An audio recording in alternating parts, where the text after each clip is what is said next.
Hey y'all, it's Vicky. I'm going to try to talk to you today in my sexy voice or my childlike voice. And I don't like my hair. Let's fix it. Y'all can talk amongst yourself while I fix my hair.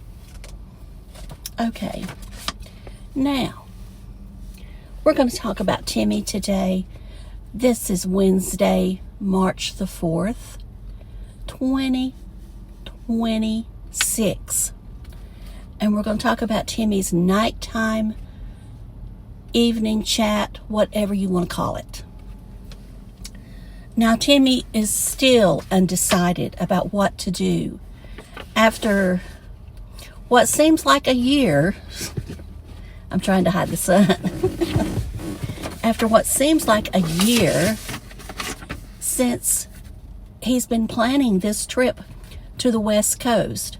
Now, I think it's interesting that Timmy has waited to go to the West Coast, he said, for the time change. But it seems like he might be on the West Coast or in the western part of the United States when there's going to be things happening in the eastern part that I guess he don't want to be a part of. That's entirely up to him, I guess. But, you know, whatever Timmy wants, Timmy does. He doesn't take advice from anyone unless they say exactly what he wants to hear. If you give him advice that is different than the advice he wants, then you're a turncoat. You don't really have his best interest at heart. That's what he says. And then Timmy talks about eggs, the free eggs, the pasture-raised eggs. Well, Timmy, the pasture-raised chickens, they also have a boundary. They have a fence. Now, yes, they're out in the pasture and they are more free to roam and all that good stuff. But they also have a fence because you can't keep chickens that you sell to market without them being in some kind of containment. As I said, they may have fields and fields, but there's a containment.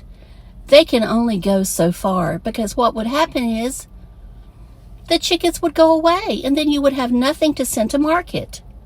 So just because your chickens, your carton says pasture-raised chickens, that doesn't mean that they're not in prison. No, it doesn't. Anyway, so Timmy says he can't decide whether to take his home or maybe buy a new camp. Now, someone else has mentioned before they would like a new camp, but that person, me, wants the barefoot by new camp. I think Tim is talking about an entirely different new camp. But I wonder if he went and watched my video I did on new camp, on the barefoot. No, he doesn't watch my videos. He doesn't watch them. He doesn't even know who I am. Okay, so he may buy a teardrop camper by New Camp, and that way he would have something smaller to haul and it wouldn't be his home because he's worried about the roads hurting his home. I thought he had the best home ever. I thought it was strong and could handle most anything. What happened with that? And I ask you, Timmy, why are our roads bad? Why? Does the government not take care of them? Could it be because there's no money left? Could it be because they spend money other places? You know, I know they're supposed to put our Social Security aside, but maybe it's because they've had to pay out all these people who listened to you and took Social Security at 62 when they were hoping they wouldn't take it till 67. That stupid son. I mean, maybe that's why they don't have any money to fix the roads. Who knows? Who really knows? So he can't take the house he lives in, or the trailer he lives in, or the home. But he says he can take sponge baths. Or he could just not take no bath at all. And he could poop in a bucket. Because I think that's what he loves doing. I think he loves it. I do. I think he loves pooping in a bucket. So, I think that's about all I got to say about Timmy. He's just being boring as usual. Get on the road, Timmy. Go buy that new camper. Spend that money that you got burning a hole in your pocket, because you can't wait to buy something else. You can't wait. And I want you to make sure that you watch all those videos of people changing tires. Make sure you check out that NASCAR video of a NASCAR pit crew changing tires. Now, I find that much more therapeutic than watching somebody take 20, 30 minutes to change a tire. All right, we're going to move on from Timmy, and we're going to talk about Nomadic Fanatic. He is complaining about California. He has to drink from a soggy paper straw. Walmart has a bag ban, so he has to take his own reusable bags. And he's forced to adhere to strict emissions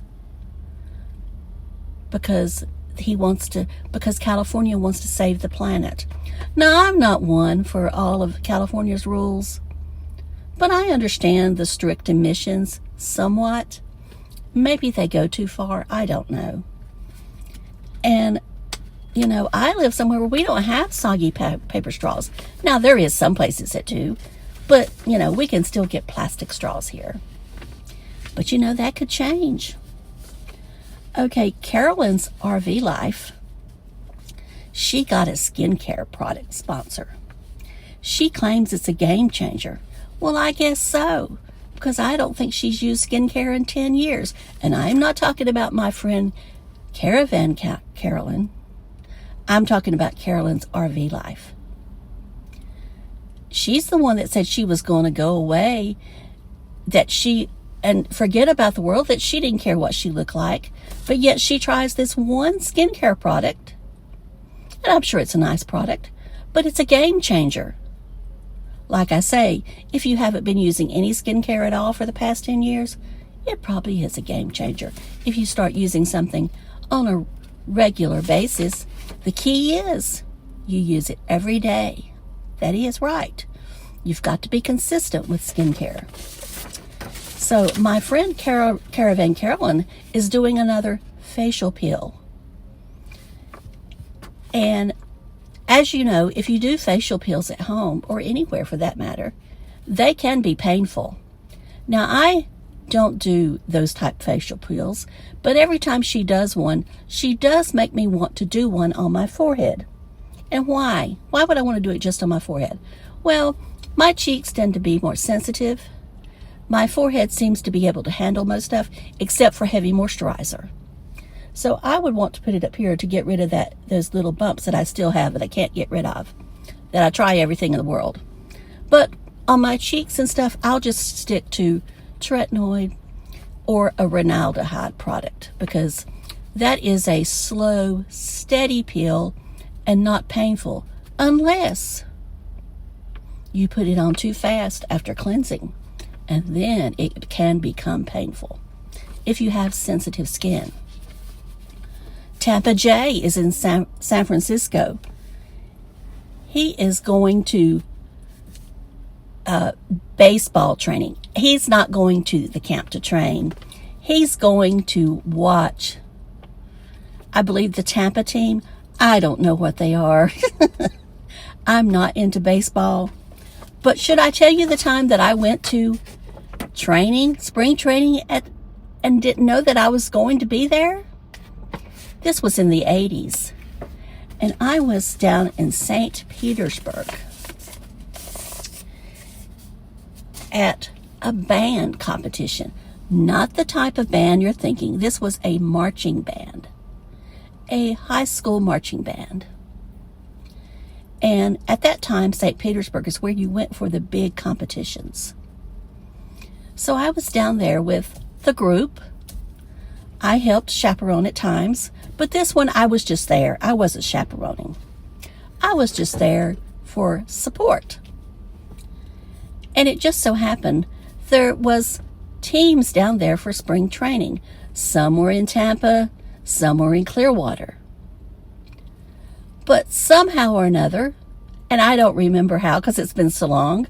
Sorry, I don't remember everything about everything I've ever done or every man I've ever met. But I met one of the men who was a scout. He scouted out potential professional baseball players. No, he wasn't scouting me. Not in that way. Now, he was scouting me in a different way. But it wasn't, to play baseball. Anyway, he wined and dined me, wined and dined me like I was a queen. But afterwards, I sent him on his merry way. I thanked him for dinner, and I went back to my room. And he didn't go back with me, no. But the wining and dining was good. I must say he was a gentleman. He didn't pressure me. But anyway, I just thought I would share that yes, I have been around spring training. Now, I know that story was boring, but I just thought I'd share it. I could have really juiced it up and say that I met one of the professional baseball players and all that stuff. I could have went on, but I'm not going to. I didn't. I wanted to tell the truth. I only met a scout. But now he could have got me into meeting any of the professionals. But like I said, I don't keep up with baseball. Never have. Probably never will. But it was a fun time. I remember having a good time. And I remember loving St. Petersburg. And ever since then, I've wanted to go back. Now, as you know, they had the street race this past weekend, the Indy street race there. And also the NASCAR trucks ran the street race in St. Petersburg. Now, if they would have the NASCAR Cup run a street race there, I would consider going. I've always wanted to stay at the Don Cesar, but it doesn't fit in my budget. So I'd have to find somewhere else. But I could always walk by it on the beach and say, hello. Hello, rich people.